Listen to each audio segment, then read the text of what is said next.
Preview.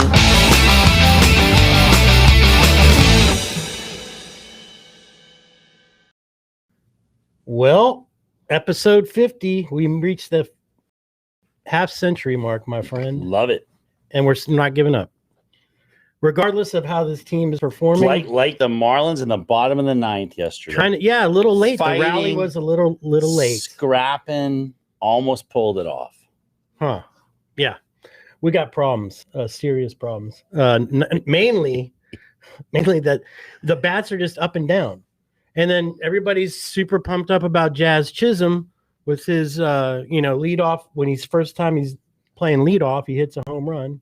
But since then, 0 for 11 with 6 Ks. Yep. Have they figured him out?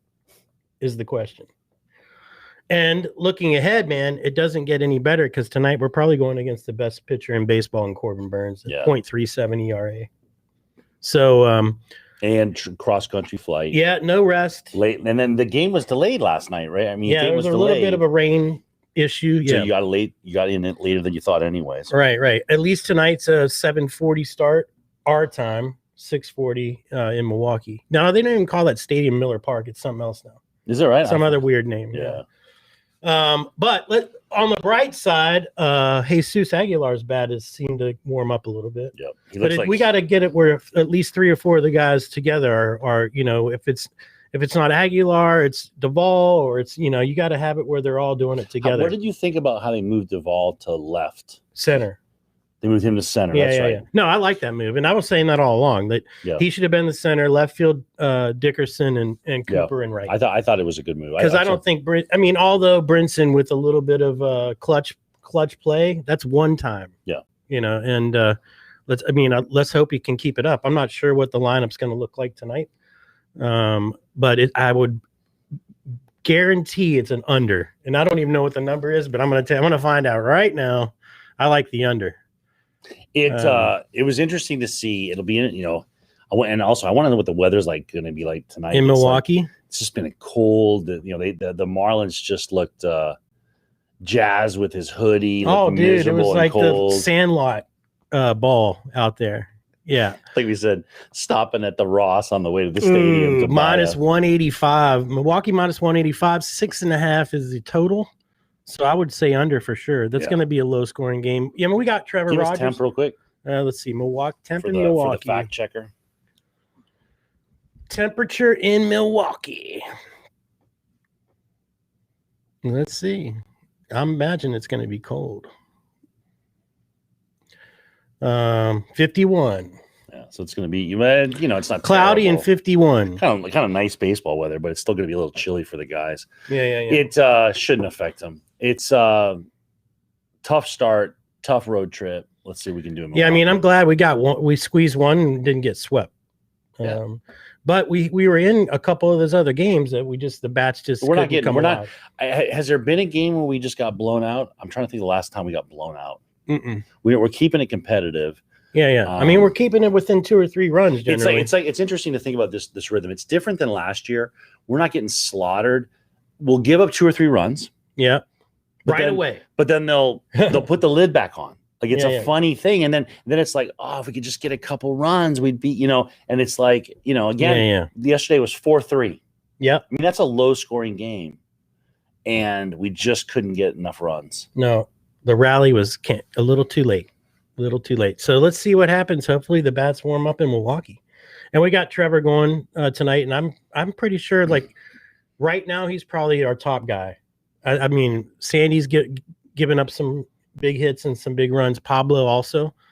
Campbell was decent yesterday, so we'll see. And then tomorrow we got Danny Castano, who has been up and down. So did you watch? We got to get Sixto and Hernandez back, man, and we got to get these position players back because that's where we basically piece this puzzle together with a bunch of broken toys. Yeah, So we'll see what happens. Did you watch the Masvidal fight on Saturday night? I did not. So it was funny. I was thinking about the Marlins when I was watching it because you have Usman, the Nigerian guy. Okay. and he looks like a fighter out of a comic book, right? Like the guy's just like the complete package. And when you see those fighters at like 175, like they're like usually that's like the pound for pound best guys, right? Like, right. That's like the Sugar Shane Mosley. Yeah, that like that. In the off season, or they're not Sweet making when they're not making weight. They're 6 foot, 225 pounds. Yeah. And they move quick, right? They're fighting at 175. They're just lean muscle mass. Get down for weight. But it was interesting seeing the fight because Masvidal is cagey. He's like the cagey veteran, even though he's not that much older. But he can take a punch and he can do all that stuff. And there was a moment, my wife was watching with me, and Usman, he's hit him a couple times, and every time Masvidal gets, this Cuban American kid, like street tough kid, he's laughing and like making faces and making fun of him. And I took your punch, I ate that punch. Does that remind you of Jesus Aguilar? Is that where you're going with that? No, just this scrappy thing. But what happened was the guy connects. I mean, he hit him. I told my wife, like, that's as hard as you can hit someone on the jaw. And it was kind of like a low, like up this, like upward, like that. Right on the chin, just as hard. I mean, that I'm surprised he didn't break the guy's jaw. And what happened? No, knocked him out. I mean, he was out flying through the air like this. Right? But the point was, it would make me think about these Marlins. It's like we are gonna have to do something. We will stay in games. We will keep it close. We will scrap and fight. We'll take your punch, but we're gonna get knocked out. Right. And it made me think about even like that rally last night. It's like we are. We've got some weaknesses. A few players away from doing it. I don't know how we're going to address it.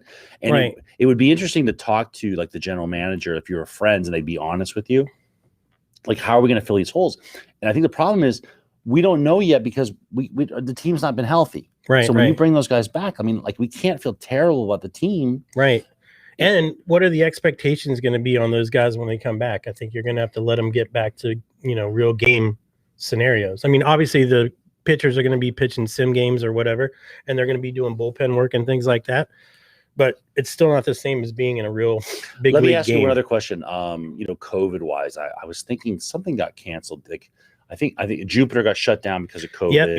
Yep. What do you think about it, Major League Baseball? We've not had, besides the first game with the Nats and Mets, maybe. Right. We haven't had a COVID. Knock on wood.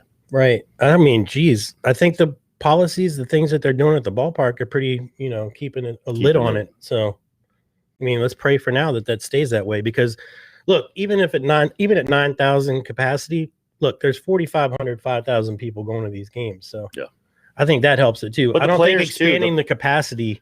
I wonder what's happening with the players. They're not going out or something, because it has been pretty impressive how the league's pulled it off. It's they've so far so good. It's not easy because look, you're traveling, you're staying in hotels, you're getting on a bus, you're getting back on a bus. Who knows? So, but so far so good. Let's see what happens. But tonight, big game. I'd love to take one off Corbin Burns. I mean, that guy's he's a phenom. He's a freak. It's must-watch TV because, like I said, he's at least the best pitcher in the National League. And at least it's not a 9:45 game. 7:40, another hour later. So what? I can deal with California run killed us. It's funny. I got home last night from sailing, like whatever time at night it was. I was listening on the radio. I was happy because the delay, I got to watch the end, and it was exciting. But those games were too late. Every game super late. Even the afternoon games are late. That's what I'm saying. Exactly. So, all right, so we made it to 50. Here's to another 50. Denise, you're the best. All right, episode 50 in the books. Flip the M tonight, boys. Preview.